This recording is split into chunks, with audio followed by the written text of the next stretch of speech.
It's mid-May, and I said we're going to do the garden tours twice a month. So let's get this going and see if there's been any change from 2 weeks ago. I think there's been a little bit, but there should be more and more as the weather warms up. We've kind of had cold weather, rainy weather, drizzly I should say, and then it's warm and sunny. Even now, got the sun coming and going and coming and going. Let's go do the garden tour for mid-May 2018. Let's go. Well, I'm starting in the same place I started 2 weeks ago. A lot of these have bolted, my lettuce, my mustard, so I don't think I'm going to plant any more yet, let it come up on its own. The front yard is pretty much the same. I haven't done too much to it yet, except those blue tubs that are in those swimming pools are almost ready to go. So I plan on putting zucchini in all of those, and then I'll plant other things in the swimming pool. These blue tubs are being composted in place, and they do have holes on the bottom. So this way the worms can freely move up and down. Still haven't gotten to the bricks yet, but I will. This is the tomato plant that I really cleaned up, and it's doing so well. Look at this. It's full of tomatoes. This is last year's plant that came up from seed. So I'm leaving that for now. I did add in one here that is a midnight snack tomato plant. So if that takes over and the other ones don't do well, then I can just pull out the old ones. And then I added in one more down here, which is called brownberry. And I put the tag right on the stake. So this way I will not forget what it is. And the old plant, it's doing great. I staked it up. Look at that. It's got tomatoes and flowers and everything. And we've been pulling tomatoes off and eating. Here are the baby tomatoes coming up, the seeds that when I was propping this thing up. Look at all the seeds. I just squished them in there while I was doing it, and all the baby seedlings are coming up. So I'll have to thin them out eventually. And then this is purslane from the grocery store. And that's coming up all over too, in different parts of my garden. Isn't this beautiful? So that's what's going on here. I haven't done much to my table. A little upset because I had popolo growing. This is a popolo. And if it doesn't get out of the 2-leaf stage, something eats it. They love them. The insects, the birds love them at the 2-leaf stage. So I have another way of growing them. So I'll see what happens with this. This is really for ginger. And I really don't want the popolo to grow in there. So I would have to move it because the popolo can get 4 to 6 feet tall. So we'll see. And I have methods of protecting the seeds, and I've got some popolo growing in with the lettuce as well. Now if this one makes it, that little tiny popolo, then I can take that pot right away and maybe break the bottom of the pot a little bit and put the pot anywhere I want and leave the popolo in the pot so it doesn't air prune, and it will grow really good. Everything else, let's see what's going on here. I now have pots, holes on the bottom for tomato plants that I've got planted in there. I can continue to compost in place here because I've got a lot of space. So that's what I'm doing. The old tomato plant is making a comeback from the bottom. So we'll see what happens there. I've got celery, another tomato plant there, and of course all my dinosaur kale. And that's doing really good, so I'm leaving the dinosaur kale, of course. This is some cuttings from the dinosaur kale. Just cut them off, stick them in a pot, and they grow. Covered it so the rabbits wouldn't eat it. Slowly move around here. I started to move a couple of the tomatillos out. This is the tomatillo I showed you 2 weeks ago that started coming up from seed. Well, not from seed, from a tomatillo that got left there. That's the way it grows. So I've been moving a few of those out. And then of course my sorrel. That is strawberry spinach. I've got 2 of them down there. So we'll see how that does. I've never planted that before, so that's new. Oh, lettuce that came up from seed. More romaine lettuce from seed. This is a pepper plant. Hot pepper. That came up from seed. Sow thistle came up of course from seed. I did not plant it, but you know what? It's nutritious and we put it in our green drink. So it can stay there for now. My lemon verbena, celery, there's Russian red kale. Oh, that fig tree I didn't get out. The fig tree came up. This is my mushroom plant. Boy, is this good. It's green leaf. So good. It tastes like you're eating mushrooms. Of course, another dinosaur kale that I just stuck in there. And that's another strawberry spinach plant. You can eat, it says you can eat the berries as well, so we'll see. This is new to me. Okay, let's swing over here. Here I've got mint growing, and this is the purple sprouting broccoli I planted, and hopefully nothing eats it, so I can see what it looks like when it starts to grow broccoli heads. It's supposed to be purple. Here's the walking onions. Oh, I love my walking onions. Look at this.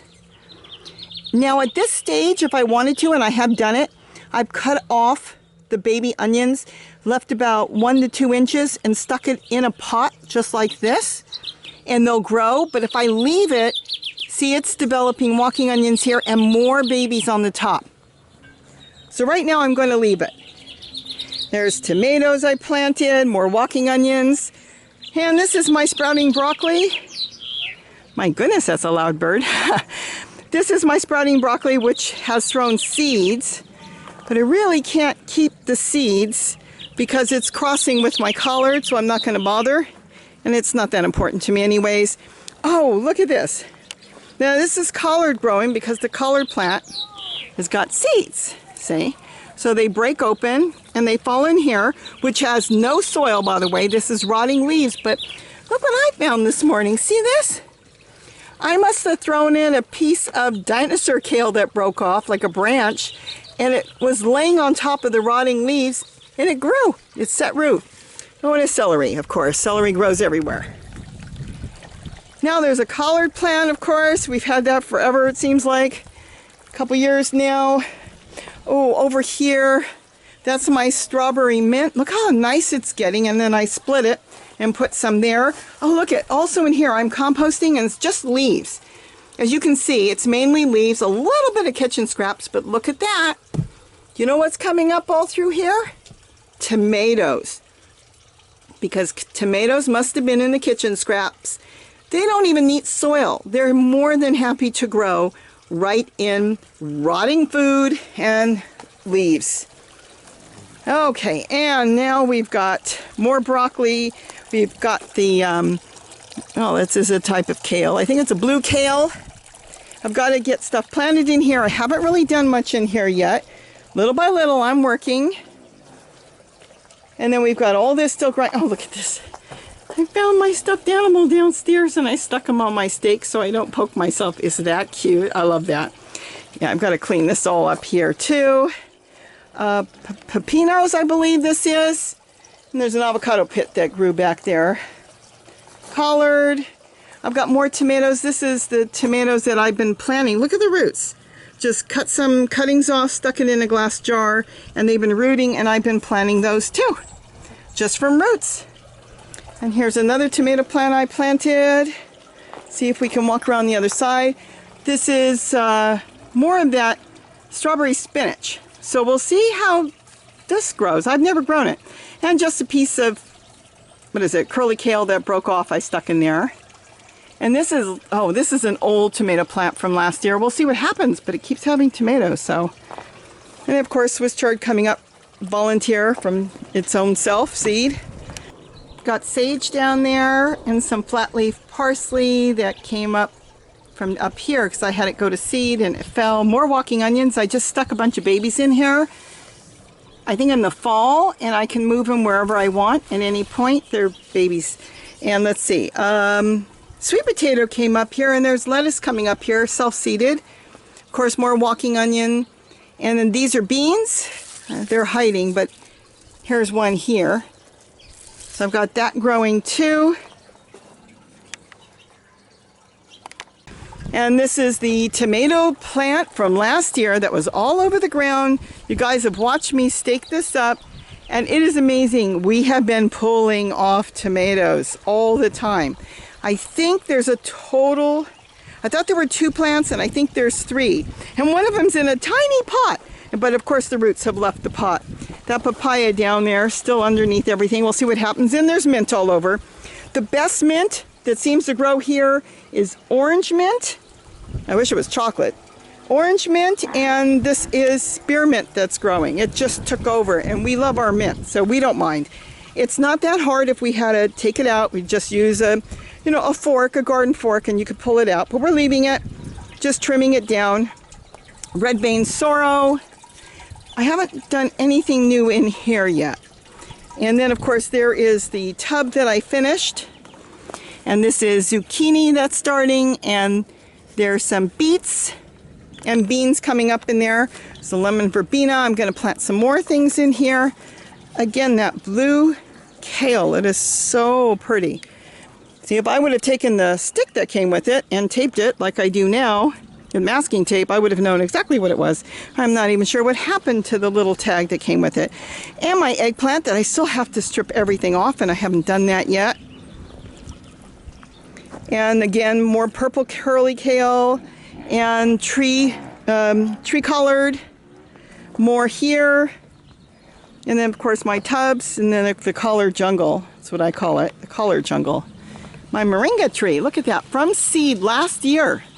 That's a year old. That one did really good. It's in that half trash can there, but the trash can has been cut, so the roots have long left, and they're in the ground, way, way deep in the ground. There's actually 2 moringa trees there, planted from seed right there. Here's my tower, and everything's doing really good in it. Got tomatoes there, and tomatoes, look how big that purple tomato has gotten. Something took a nibble off the top. And then I'm leaving this the way this is. This is the strawberry spinach, but there's big holes on this pot, and I planted it in here. So it will leave this pot, and the roots will go into this container, because of course the container's got so much food for it, so it's going to want to grow that way. And we'll see how it grows. I've never grown it before. This is purple basil, dark opal they call it. See? And I also transplanted this into a bigger pot, so it wouldn't be root bound. Now this pot's got big holes, so this basil will send its roots into this container. And there is some tomatillos growing in there too now. This was my sprouting broccoli, my purple ones. It's something ate, but it's making a comeback. Let's see, we can take a peek in here. I don't think anything's happened in here yet. No, I'm still composting in here. And then once I'm done composting, I'll throw maybe some native soil on top and plant something, unless something comes up on its own. Let's keep going. There is the Swiss chard, the red Swiss chard coming up in my compost bin. That's from last year, and it's doing really, really well. I'm going to get some stuff growing in here soon. I haven't really done anything here yet. This is, of course, the papaya trees that's smack in front of me. This is old tomatoes from last year, and I guess I'm going to just keep putting it up with masking tape and let it do its thing, because it's full of tomatoes. They're all green right now. There's a little bit of orange ones turning down there, but it's doing great. It's last year's plant, so I'm going to leave that. More compost bins that I do, and I really haven't done anything. This, I believe, is a celery hybrid parsley, and it tastes very interesting, so we're going to keep that. Another little moringa. That one got chewed off from the bottom by something and came back. Let's see. Let's turn here. Here I'm going to make a tower. So I'm still throwing stuff in there, and then I think I'll make one of my towers out of that, and I'll plant some zucchini. Oh, my rosemary. Papaya tree. Let's see. 2 weeks ago it wasn't staked. Gary now has made the stakes for it, so it's holding it up. So it now can lean, but it can't go anywhere because of the poles. And that's another papaya. He just picked one, like I guess a week or so ago. And look at that, we have another one back there that's ready to come off. See that? Let's see. Isn't that amazing? We get so many papayas. And then of course we compost in place by the papaya trees. I've talked about this in my other videos. When I was not composting in place by the papaya trees, we were not getting papayas. So they're very heavy feeders. So in their natural habitat, there would be so many papaya trees growing in different plants, they'd be constantly dropping their leaves, and it would be constantly replenishing the soil around it with all the fermenting and breaking down leaves. But here, you know, there's not that many, so it does need help. So if you got papaya trees and if you're not getting fruit from them, put one of those compost bins like I do and start composting in place right there. Make sure the holes are directed towards your papaya tree and it should take off. This one was doing nothing at all.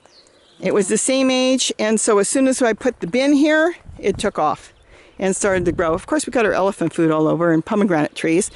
And let me slowly swing you around. There's my truck bed down there. You know the story on that with the spaghetti squash. Right now it's just growing an avocado tree and some radishes that went to seed and some beautiful red Swiss chard.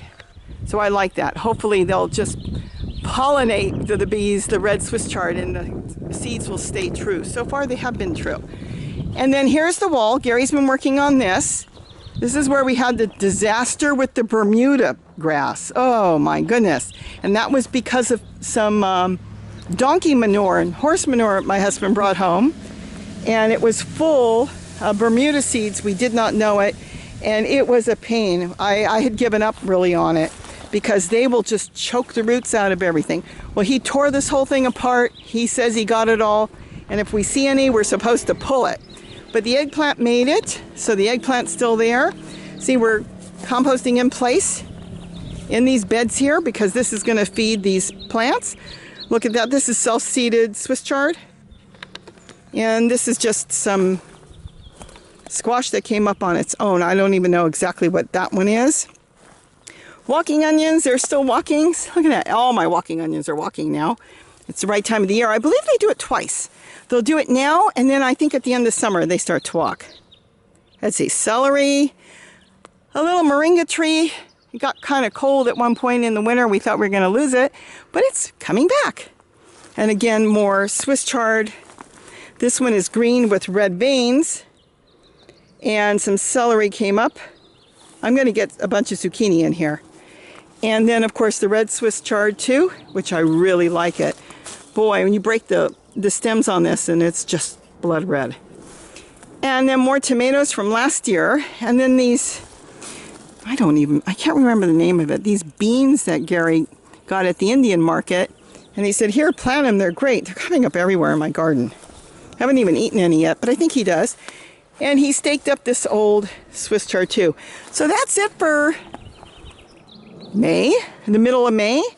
And I'll come back in June and do this again. And he's been moving his wood chips and sifting because we use a lot of the sifted wood chips for the top as mulch for our plants.